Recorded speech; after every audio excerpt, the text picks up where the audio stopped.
Bonjour à tous. Alors dans cette vidéo, j'ai eu le plaisir d'échanger avec Antoine qui est Product Builder et qui a créé avec Fiona l'application Songe. L'application Songe, c'est un réseau social sur lequel vous allez pouvoir, une fois que vous avez créé votre compte, référencer vos différentes lectures et découvrir les lectures des autres utilisateurs. Ça vous permet de découvrir leur avis et d'avoir un peu plus de matière pour prendre une décision si vous voulez lire un livre ou pas, de découvrir aussi, pourquoi pas, de nouveaux bouquins. Ce qui est sympa dans cette application, c'est qu'ils ont créé une intelligence artificielle qui s'appelle Serge et qui vous permet de vous aider à découvrir de nouveaux livres aussi. Donc nous allons voir plus en détail ces différents éléments pendant l'interview. On va parler de nos codes, de l'application Songe, de la vision produit d'Antoine. J'espère que cette interview va vous plaire. Si vous avez des questions, n'hésitez pas à les poser en commentaire, j'y répondrai avec plaisir. Je m'excuse par avance pour la qualité vidéo. Alors on n'aura pas de problème niveau son, mais sur le rendu de la vidéo, je suis pas du tout satisfait. J'ai trouvé des solutions pour régler ce problème pour les prochaines interviews, mais malheureusement pour celle-ci, on avait déjà tourné.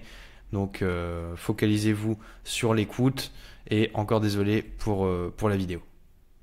De te permettre de nous présenter la nouvelle application que tu viens de créer et que tu as lancée. Donc c'est apprendre à te connaître, en savoir un petit peu plus sur qui tu es, ce qui t'a poussé à développer ce projet et nous en dire un peu plus sur les tenants et les aboutissants. Ok, ça me va. Bah écoute, disons, on va commencer par en savoir un petit peu plus sur toi. Est-ce que tu peux te présenter, me parler un petit peu de ton parcours, d'où tu viens, est-ce Ouais. que tu es développeur de formation ou pas? Dis-moi.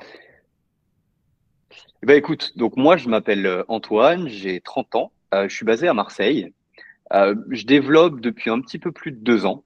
Faut savoir que je viens, moi, initialement du monde de la publicité. Donc, ça n'a pas grand-chose à voir avec ce qui nous concerne aujourd'hui. Et ensuite, j'ai travaillé un petit peu dans l'innovation. Donc, j'ai bossé en sortie de Covid pour une structure dans l'intérim qui souhaitait se transformer, se réinventer. Avec justement les nouveaux axes de sortie de Covid, notamment le digital. Et j'ai été amené avec eux à développer leur application mobile, leur outil métier. Et c'est ça en fait qui a commencé à me mettre vraiment dans la tech. À ce moment-là, les outils no-code, low-code étaient quand même assez peu développés. Du moins, le choix premier a été de développer ça dans une technologie hard-code, comme on dit. Mais c'est ce qui m'a mis les pieds dedans et j'ai pu en profiter aussi pour me former grâce à une structure qui s'appelle Le Wagon.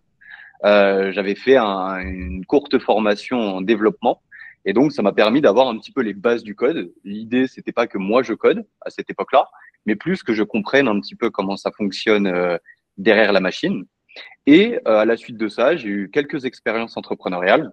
Et la dernière en date, c'était en 2022-2023. Je vais te passer un petit peu tous les détails de cette aventure-là, mais on avait avec nous une personne qui était en charge de développer le produit. Et cette personne a quitté le projet. Et donc, on s'est retrouvé dans une situation où on commençait à signer nos premiers clients et on n'avait plus la compétence tech en interne. Et donc, on a commencé à développer nous-mêmes notre produit. Et c'est ça qui m'a vraiment mis dans les technologies low-code, WeWeb pour commencer, Flutterflow aussi, Supabase et tout cet écosystème-là. Et donc, c'est comme ça que j'ai commencé à développer. Moi, je me définis avant tout comme une personne produit. J'adore le produit, je suis fasciné par le produit et avec beaucoup de plaisir à être sur la partie tech, développement. Donc voilà, c'est un peu comme ça que je me décrirais.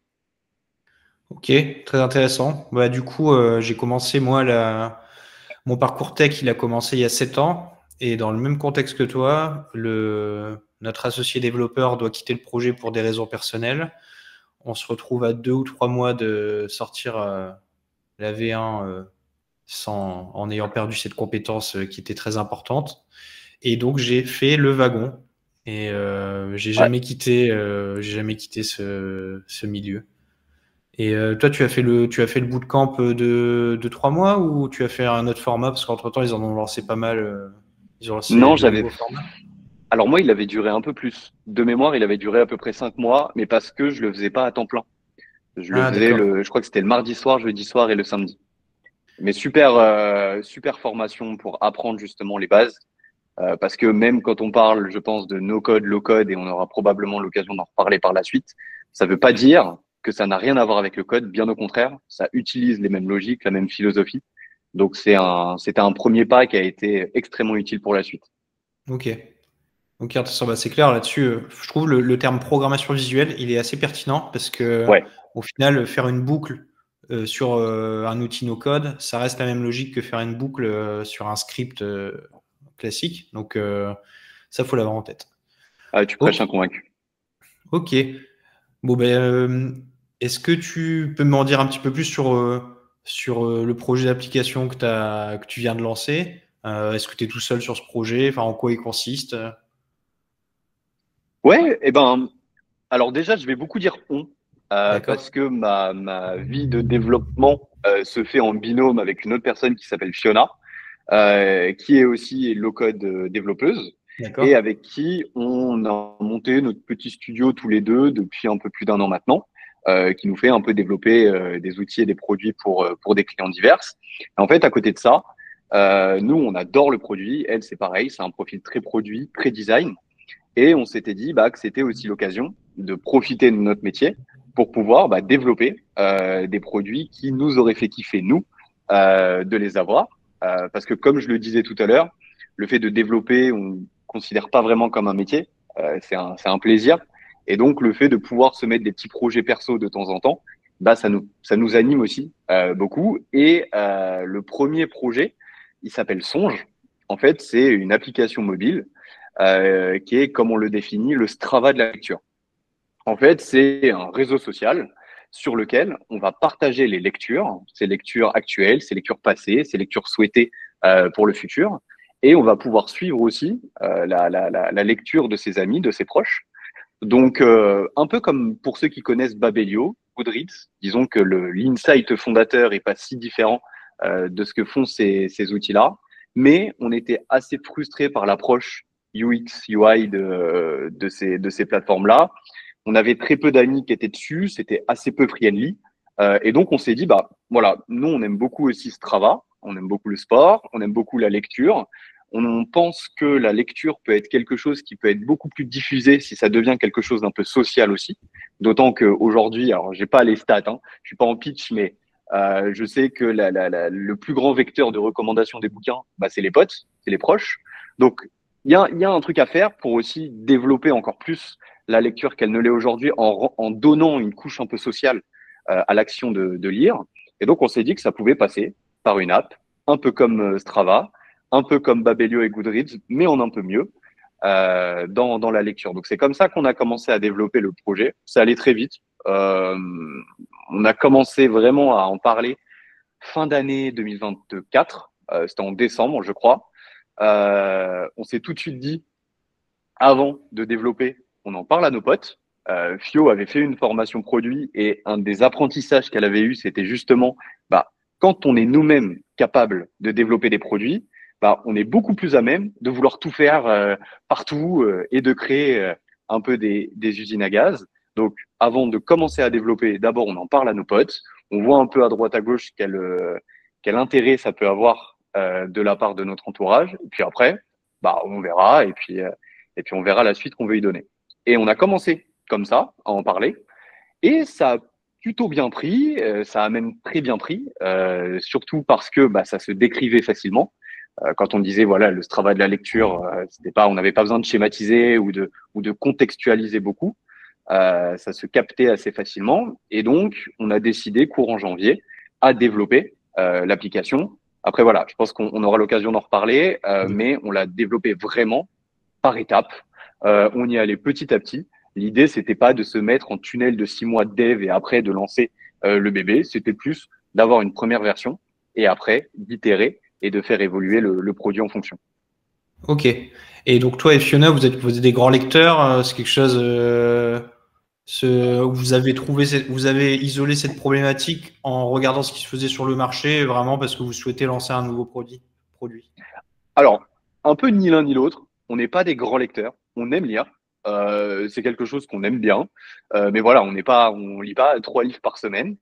D'accord. C'est juste que c'est la lecture un truc c'est une activité qu'on fait déjà depuis assez longtemps chacun de notre côté. On aime bien parler lecture, on en parle avec nos potes. Euh, on trouvait aussi que les réseaux sociaux c'était quelque chose qui était pas forcément lié à des choses qui pouvaient être un peu plus intellectuelles entre guillemets. Et donc pour nous, bah la lecture, non pas que ce soit forcément un truc intellectuel, mais c'était quelque chose où bah, ça pouvait être intéressant de proposer un produit qui mettait en avant la lecture, qui mettait un petit coup de projecteur là-dessus, parce que c'est quelque chose, nous, la lecture, qu'on aime bien. Et donc, en fait, c'est juste venu comment dire, d'un ressenti personnel. On n'a pas fait d'études de marché, on n'a pas regardé sur Chat ou sur Google. En fait, nous-mêmes, on buvait un verre et on s'est dit, bah tiens, ça pourrait être cool d'avoir ça. On a commencé à en parler à nos potes et l'insight, il est vraiment venu de là. En se disant, bah tiens, moi j'aime bien lire. Et quand je lis, bah, j'aimerais bien aussi pouvoir le partager à mes potes. Moi, je sais que ma lecture, ma bibliothèque, et Fio, c'est pareil, est constituée peut-être à 90% de bouquins qui ont été recommandés par des potes. OK, bah, créons un pont digital pour permettre ça à plus grande échelle. C'est comme ça que l'idée et le souhait est venu. Ok, intéressant. Et du coup, bah, si tu veux, on va discuter de façon un peu plus détaillée de la création de ce produit. Ouais, Euh, mais du coup, ça m'intéresse comme tu disais, on a voulu y aller étape par étape et ne pas se lancer sur des sessions de 6 mois de dev. Euh, Est-ce que tu pourrais me dire, enfin, c'est quoi vraiment la V0, la V1 que vous avez lancée par rapport à peut-être la vision parfaite que vous aviez en tête? Souvent, quand on a une idée, tout de suite, on se dit, ah bah, on aimerait bien avoir une application qui fait telle fonctionnalité, telle fonctionnalité. À quoi vous êtes arrivé quand vous êtes dit, OK, on se focalise que sur ça? ouais. Bah nous, en fait, la première marche, là où en termes de valeur perçue, ça représentait un petit peu, disons, les premières briques qu'on voulait apporter à Songe, c'était la brique sociale. C'était que sur Songe, on puisse d'une manière visuelle, sympa, friendly, partager les livres qu'on lit et pouvoir voir ce que lisent nos potes. Donc vraiment, au début, c'était ça. Et donc, c'est ça, en fait, qu'on a développé tout début, qu'on a mis à disposition de nos proches. On a créé un groupe WhatsApp où on a mis 20, 30 personnes à qui on avait parlé du projet, qui nous ont dit, bah tiens, moi, ça me ferait kiffer de pouvoir le tester. Au début, le projet n'était que sur TestFlight et AppTester. Donc, pour ceux qui sont pas forcément familiers avec ça, c'est des outils qui sont mis à disposition par Google et par Apple pour tester son application sans pour autant la rendre publique. Donc, nous, Songe, je crois qu'elle est restée peut-être 2 mois, 2 mois et demi en version fermée. Parce que nous, bah, l'idée, c'était de commencer justement avec cette brique sociale, la faire grandir à travers cette brique sociale. L'avantage du social, l'avantage énorme, c'est que le social vit par le fait que les gens en parlent entre eux et du coup invitent leurs potes. Et petit à petit, on a un peu ce comment dire, l'application grandit par elle-même grâce au fait que des gens ont un intérêt à être dessus parce que leur pote y est. Donc, du coup, ils en parlent à leur pote. Donc, après, voilà, Hmm. c'est une chaîne humaine et naturelle qui se crée. Donc, on a laissé ouais, l'application à peu près 2 mois avec uniquement cette brique sociale.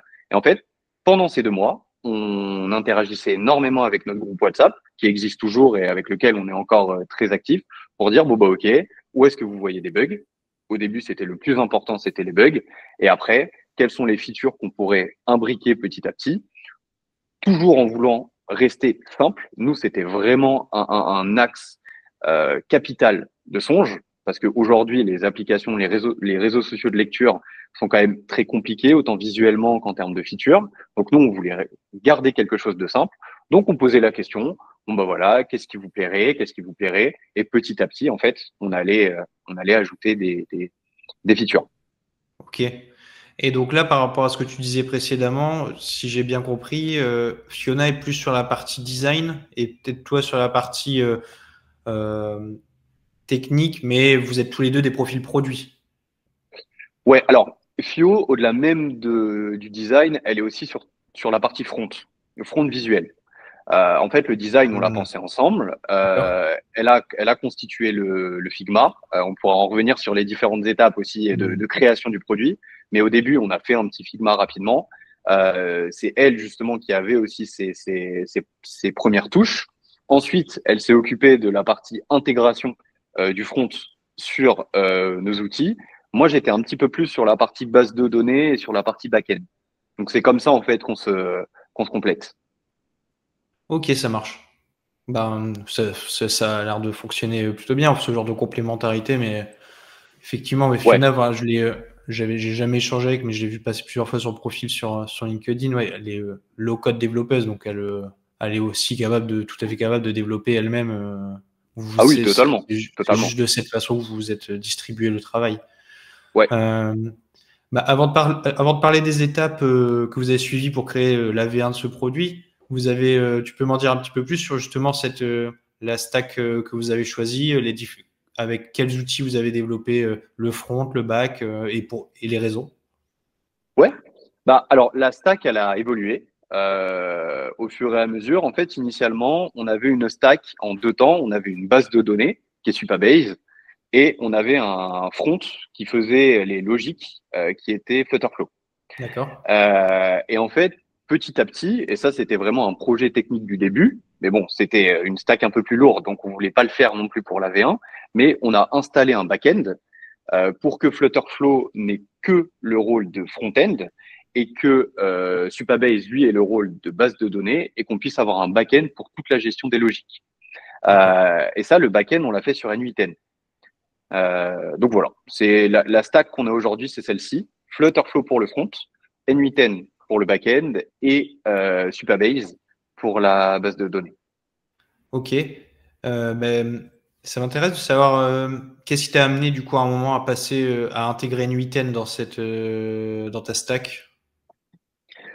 Alors, disons que c'est un peu ma pratique de dev où j'aime beaucoup manipuler des stacks en trois temps, donc avec la base de données, le back-end et le front-end, parce que la gestion des workflows qui touchent la base de données, j'aime bien pouvoir les monitorer au même endroit. Et donc, le fait d'avoir un back-end dont le seul rôle est cette communication avec la base de données et les outils tierces aussi, dans le cas avec Songe, on a intégré aussi un petit agent IA notamment donc, on travaille avec des API. Et donc, ça permet au même endroit d'avoir tout ce qui est de l'ordre des workflows au même endroit. Et donc, de pouvoir le monitorer au même endroit. Et comme ça me permet aussi d'alléger Flutterflow qui prend uniquement le rôle de front. Ok. Mais Ok. pour te répondre très concrètement, c'est moi ce qui m'intéresse, c'est de pouvoir monitorer facilement et de pouvoir séparer les responsabilités. Et donc, c'est pour ça qu'on a fait ce choix aussi de séparation des outils. Hmm. Et bah, du coup, tant qu'on est un petit peu dans ces choix techniques, est-ce qu'il y a eu dans le projet Songe des défis, des complexités particulières Ouais, ah, énormément, énormément. ouais, Mais c'est ça aussi qui rend le projet stimulant. Bah, en fait, la plus grosse complexité qu'on a pu rencontrer, c'est le feed. Donc, c'est la page où on a la liste des lectures. Il faut savoir que sur Songe, on a deux feeds. On a le feed de nos potes, on voit la lecture des personnes qu'on suit, et on a le feed que nous, on appelle de la communauté.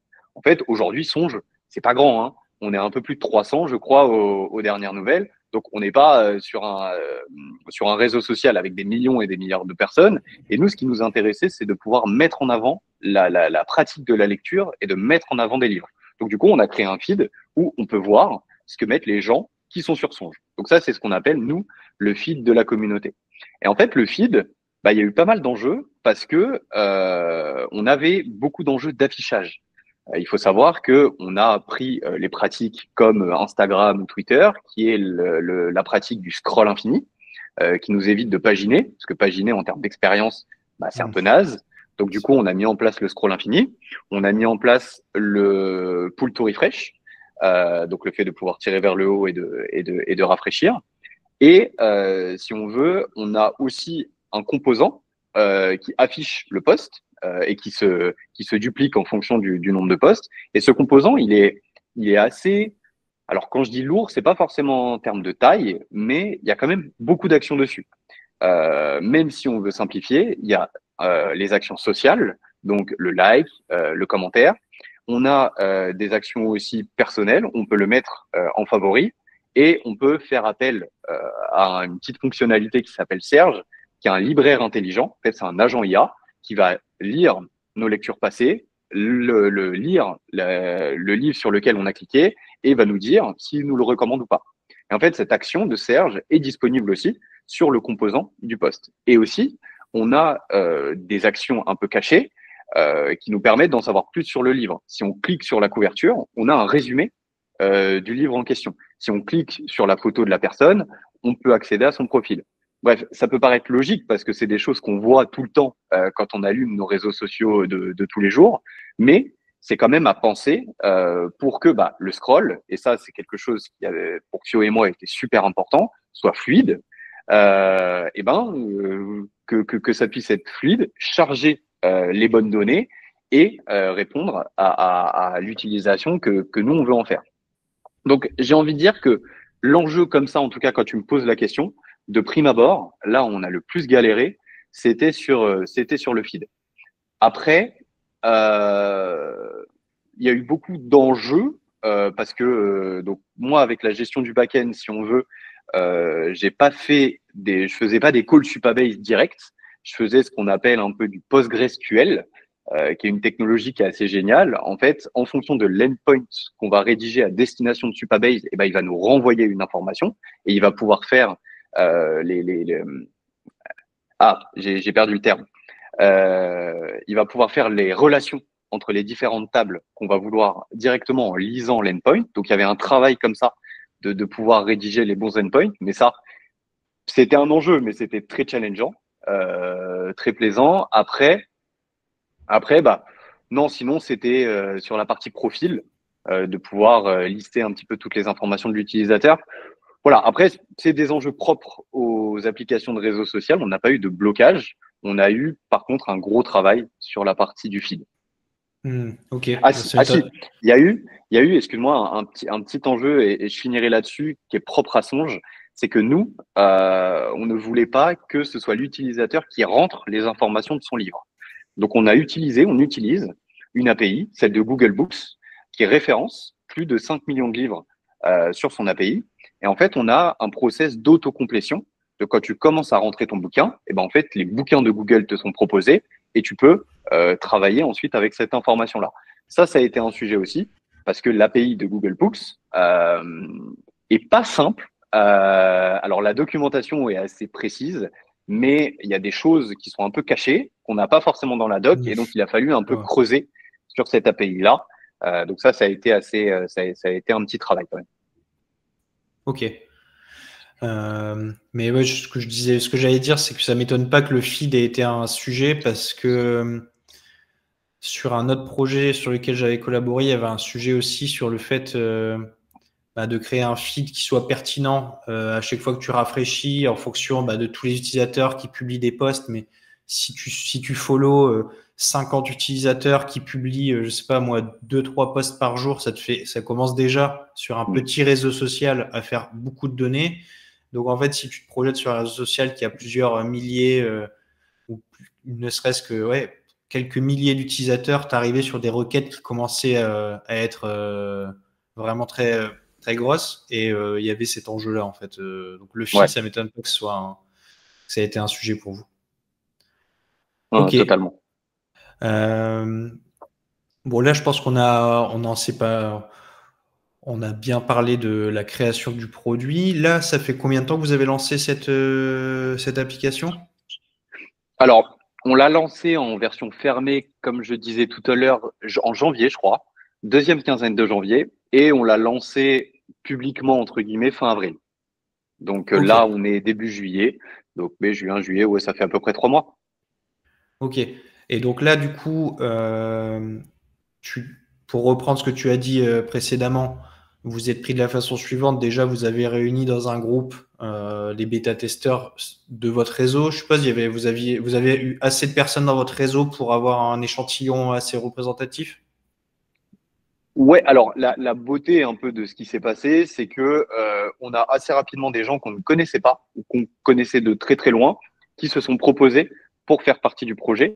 Trop cool. Donc on a pu constituer un petit peu ce groupe. Je crois qu'on est une quarantaine dessus, de Hmm. gens qui au début forcément c'était notre noyau dur. Et ça c'est un peu l'avantage d'un réseau social B2C, un peu avec une cible qui est assez large parce que la lecture, disons que la lecture, on ne vise pas forcément une cible spécifique. Ça reste quand même assez diffusé, le principe de la lecture. Donc, on a pu avoir des gens extrêmement différents qui lisaient pour des raisons différentes, qui lisaient aussi à fréquences différentes.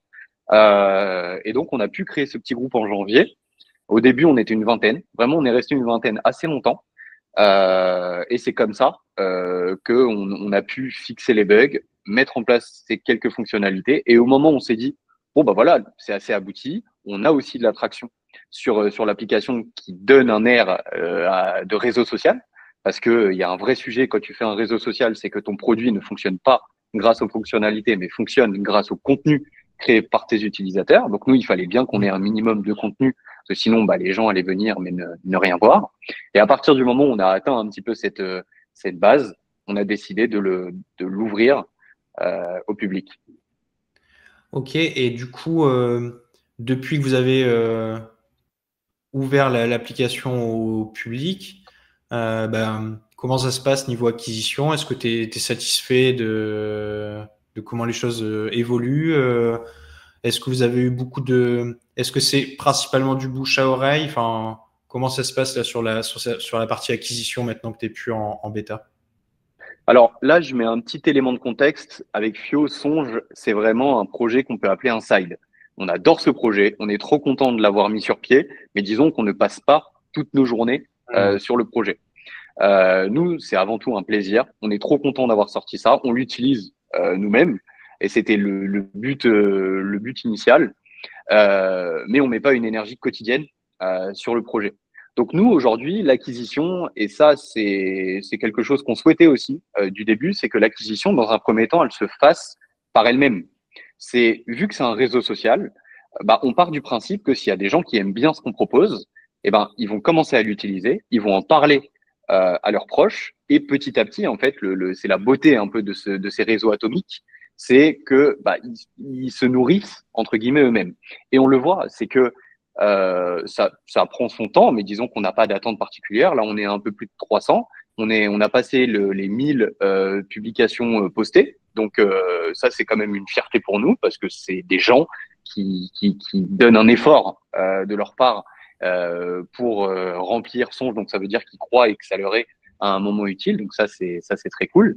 Mais nous, l'idée, c'est voilà, de se dire, bah, petit à petit, en fait, on va avoir des gens qui vont venir et qui vont ramener aussi les gens qui connaissent. Et c'est quelque chose qui se confirme, qui est super intéressant et qu'on voit, c'est que aujourd'hui, c'est plus nos potes. En fait, notre entourage, il connaît déjà Songe. On leur a déjà envoyé 100 messages à chacun. Ceux qui pouvaient être sensibles à ça, ils sont déjà pour pour ceux qui le souhaitent sur la plateforme. Et en fait, là, ça fait, je sais pas, un mois et demi, 2 mois, ça s'est fait assez rapidement après la sortie de Songe. On a des bandes de potes qui, entre eux, sont potes, qu'on ne connaît pas du tout. On n'a aucun ami en commun, qui s'inscrivent sur Songe et c'est eux, en fait, qui font vivre l'application. Parce qu'en fait, petit à petit, le Songe touche des gens qui sont assez éloignés de nos cercles, qui sont même déconnectés de nos cercles à nous, et eux, bah, du coup, ils mettent leur bibliothèque sur Songe. Ensuite, ils en parlent à leurs potes. Ensuite, ils créent un petit peu leur activité dans leur groupe d'amis sur Songe. Et ensuite, bah, on va aller toucher des gens de plus en plus éloignés. Donc, l'acquisition, elle se fait naturellement. Alors, je dis pas, hein, on a pensé à imprimer des petits marque-pages à distribuer sur les plages ou on a des petites idées d'acquisition un peu fun qui pourraient nous faire marrer et pourquoi pas mettre en place justement de l'acquisition plus sérieuse entre guillemets. Mais aujourd'hui, nous, ce qu'on veut, c'est de voir jusqu'où Songe peut aussi vivre par lui-même, juste avec la valeur qu'il propose et à travers le produit, quoi. Ok. Oui, ce que je trouve intéressant dans ton projet, dans votre projet plutôt, c'est justement le fait que l'utilisateur qui rentre sa bibliothèque, je pense, bon, bah, c'est un utilisateur que tu as gardé sur la durée parce qu'il y a quand même ce premier travail à faire d'aller référencer Ouais, sa bibliothèque sur l'application si vraiment on est passionné de lecture ou après, je pense pas que l'utilisateur ait envie de le refaire sur 10 apps dans la foulée, quoi. ouais, c'est sûr. C'est quelque chose où il crée une valeur qui leur est propre C'est ça. sur l'application Mm. qui est Songe. Et c'est ce qu'on voit, c'est que là, on a vu des personas. On n'a pas étudié en fait les personas avant de lancer Songe. Par contre, on les voit apparaître petit à petit. Et on a aussi toute une partie des utilisateurs qui sont sur Songe, pas forcément pour le côté social, et peut-être même certains pas du tout pour le côté social. Ils sont sur Songe parce que Songe leur permet d'avoir accès à leur bibliothèque, de voir ce qu'ils ont lu, de laisser un commentaire sur leur lecture et du coup d'avoir une trace un petit peu de ce qu'ils ont lu jusque-là. Donc ouais, ça répond aussi très bien à un Mm. besoin purement personnel, purement utilitaire avec Songe. Ouais, bah moi, quand j'ai vu que tu avais lancé ce projet et quand je l'ai téléchargé, ce qui m'a séduit, en tout cas vraiment personnellement, c'est bah, cet aspect-là de référencer ma bibliothèque et l'agent Serge, l'agent IA Serge, je trouvais ça pertinent d'avoir vraiment cet outil pour m'aider dans la découverte de nouveaux livres. Ouais. Ah, c'est top. On est très content de cette fonctionnalité, excuse-moi. Parce que effectivement, c'est quelque chose qu'on aurait aimé avoir et qu'on retrouvait pas forcément ailleurs. Et du coup, on a accès justement à cette base de données de la lecture des personnes. Et donc pour eux, là, l'IA ne remplit pas. Quand toi tu mets tes lectures, ça ne va pas aider l'IA à mieux comprendre pour répondre aux Mm. autres. C'est en fait ton libraire à toi qui va prendre tes lectures pour mieux te recommander toi. Et on aimait bien un petit peu cette relation qu'il pouvait y avoir entre Songe et l'utilisateur pour, encore une fois, l'inciter à davantage lire et trouver un petit peu ce qu'il peut aimer en lecture. Mm. Ouais, je l'ai vraiment trouvé top cette fonctionnalité pour le coup. Bah, tu me disais que c'était vraiment un side business, que là l'idée c'était vous avez fait quelque chose un produit qui vous plaît. Ça se passe beaucoup sur le bouche à oreille de ce que je comprends. Est-ce que du coup il y a quand même un système de monétisation ou pas du tout? Pour l'instant c'est pas le sujet. Je pense à l'IA qui va quand même potentiellement vous coûter de l'argent si les utilisateurs le nombre d'utilisateurs augmente. Est-ce que du coup il y a des projets à ce niveau-là? Alors pour le moment, on a des idées, forcément, mais il n'y a pas du tout de volonté de mettre un paywall ou de rendre l'application payante pour les utilisateurs. C'est pas du tout le but. Il n'y a pas non plus de volonté aujourd'hui de mettre de la pub. Nous, ce qu'on veut aujourd'hui, c'est de voir si un songe peut plaire. Nous, en fait, ce qui nous tient vachement à cœur, je pense, comme tu as pu le voir aussi au fur et à mesure de la discussion, avec l'acquisition, avec comment le projet s'est fait, c'est de voir si Songe, il a assez de valeur pour plaire par lui-même. Une application sociale, elle est là pour une application sociale, c'est pas quelque chose à laquelle on va que quand on a un besoin précis. C'est quelque chose où on aime aller. Et pour aimer aller quelque part, bah, j'ose espérer que c'est parce que elle a une bonne valeur, qu'elle te procure la valeur que Mmh. tu attends d'elle. Et du coup, nous, l'idée aujourd'hui, c'est vraiment de se dire, est-ce que Songe, dans son état et dans les potentielles évolutions qu'on peut lui apporter, apporte assez de valeur pour que les gens aiment aller dessus. Donc, je pense que là, aujourd'hui, on est en phase d'observation, entre guillemets. C'est, nous, Songe, on le contemple, on regarde ce qui se passe, on regarde comment les gens l'utilisent, et petit à petit, on verra aussi ce qu'on aimerait rajouter. Donc, sur la monétisation, on a des petites idées par-ci par-là. Nous, il y en a une qui nous plairait énormément, c'est de pouvoir faire des partenariats avec les liseuses, comme Strava le fait avec les montres. Nous, on aimerait énormément pouvoir s'intégrer aux liseuses. Donc ça, peut-être que c'est des partenariats sur lesquels on peut travailler sur de la monétisation. On a des idées aussi pour pouvoir mettre à disposition des éléments de songe à des libraires ou à des maisons d'édition. Voilà, il y a des pistes. On se met pas de pression là-dessus. Songe ne sera jamais payant pour les utilisateurs, mais on verra comment les choses évoluent. Ok, intéressant.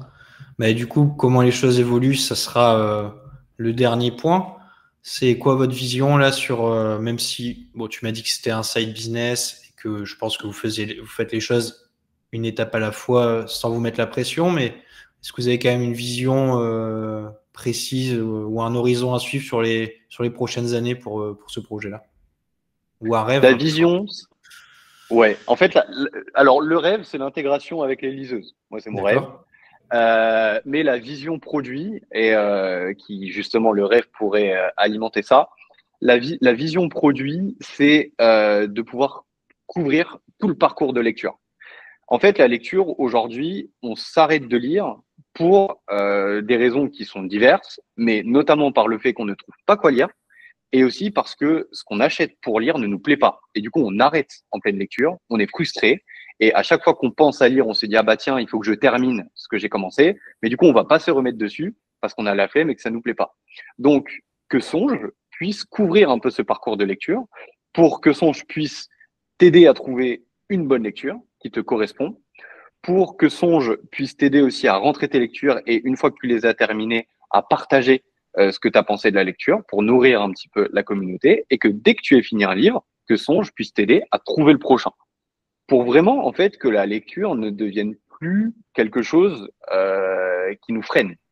Et donc, nous, on travaille énormément sur des fonctionnalités, notamment là, on travaille sur une fonctionnalité de recherche.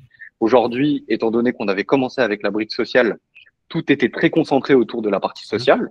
Aujourd'hui, on travaille aussi sur une fonctionnalité qui nous permet de chercher un livre, n'importe lequel, de voir qui en a parlé sur Songe, de pouvoir demander à Serge, qui est notre petit agent IA, notre petit libraire, ce qu'il en pense par rapport à notre passif de lecture. Bref, d'avoir aussi une fonctionnalité où on n'est pas forcément, comment dire, passif par rapport aux lectures des autres. On ne dépend pas, c'est le mot que je cherchais, de la lecture des autres pour trouver sa prochaine lecture, mais on peut être aussi acteur par rapport aux bouquins qu'on peut croiser, dont on peut entendre parler à la radio, sur un podcast ou qu'on voit passer à la Fnac, et donc qu'on puisse aller chercher si ce bouquin peut nous plaire ou pas, ce que la communauté en a pensé, pour savoir si c'est sa prochaine lecture ou pas. C'est un peu ça. Nous, le projet, vraiment, la vision du produit, c'est ça. Et je pense que Songe s'arrêtera là. On n'a pas envie d'être beaucoup plus.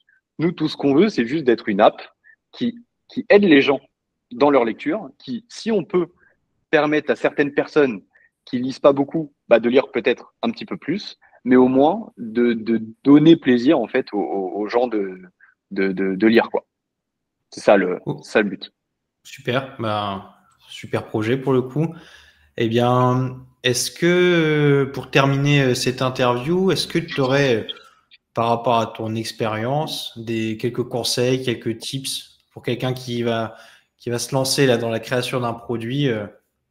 Je te laisse vraiment me faire ton retour. Est-ce que tu as un conseil en particulier, une erreur à éviter? Ouais, alors le premier est beaucoup plus global. C'est un conseil que m'a fait mon père il y a pas mal de temps maintenant. Quand j'avais voulu créer une première boîte quand j'avais 18 ans, il m'a dit fais gaffe, c'est une boîte dans la tech, mais j'étais pas du tout tech. Il m'a dit fais gaffe, le fait de ne pas pouvoir maîtriser ce qu'on vend, son produit, c'est quelque chose qui pourra te porter et qui te portera préjudice un jour. Et il s'est pas gouré. Je pense il avait extrêmement raison, et il a extrêmement raison avec cette approche-là. Je pense qu'aujourd'hui, on a cette chance-là de pouvoir maîtriser son produit sans pour autant avoir une formation tech, même si par mon parcours et le parcours aussi de Franco, on a été amené à faire une formation du wagon. Ça nous a certes aidé, mais ça fait pas de nous les techs qu'on est aujourd'hui. Ce qui fait de nous les techs qu'on est aujourd'hui, c'est aussi la curiosité, c'est aussi le fait que les plateformes se développent beaucoup et donc on peut créer grâce à tout ce qui existe aujourd'hui. En plus, il y a mille et un contenus. Le fait de pouvoir créer un outil tech ne vous empêche pas de pouvoir le maîtriser, même si vous-même, vous n'êtes pas tech. Donc, mon premier conseil, c'est toujours chercher à maîtriser son produit. Et le deuxième, c'est d'essayer, et je sais que si je parle à des gens qui créent leur entreprise autour d'un produit tech, ça peut pas forcément résonner, et pourtant, je pense que vous êtes les premiers qui sont destinés par ça, c'est de ne pas trop prendre au sérieux la tech. Au début, ne faites pas du tout quelque chose, un mouton à 5 pattes. Je pense que ça, c'est une énorme erreur. Ça vous freinera énormément pour vos développements. Vous allez être confronté au fait que peut-être que vous répondez pas forcément aux besoins que vous questionnez. Faites un truc ultra simple. Ça bug, on s'en fout. Si ça répond pas exactement à tous les cas d'usage que demande toute votre cible, c'est pas grave. Au contraire, genre, moi j'aime beaucoup cette phrase qu'on entend beaucoup et qu'on lit beaucoup sur LinkedIn ou dans les podcasts, mais c'est si quand vous sortez votre produit, vous considérez qu'il est bien, c'est que vous l'avez sorti trop tard. Alors ça, franchement, je trouve qu'il y a rarement des punchlines qui sont aussi véridiques. Donc, sortez un truc, testez-le, testez-le avec vos proches, testez-le avec vos potes. Pour des choses qui sont plus B2B, testez-le en allant voir quelqu'un, en passant 2 heures en visio avec lui, en disant, tiens, qu'est-ce que t'en penses, etc. Genre, confrontez-le, un max.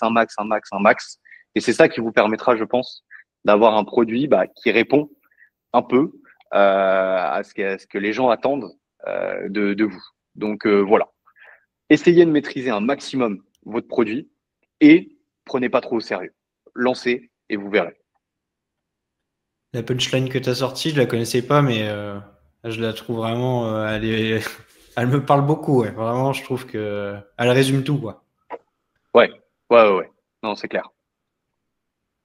Ok, écoute, Antoine, je te remercie pour ton temps, pour ce partage. C'était super intéressant d'être venu présenter le projet Songe. Je mettrai le lien, bien sûr, de l'application pour que les gens puissent la télécharger. Et puis, au plaisir de voir les nouvelles fonctionnalités arriver. Avec plaisir. Merci beaucoup, Franco, en tout cas, pour le temps. Et n'hésitez pas, s'il y a des questions, vous pouvez contacter Franco. Je me ferai un plaisir de pouvoir répondre ou approfondir des points qu'on a pu citer. J'adore toujours échanger sur ces sujets-là. Donc, c'était un plaisir. Merci, Franco. Merci à toi, Antoine. Salut, bonne soirée. Salut.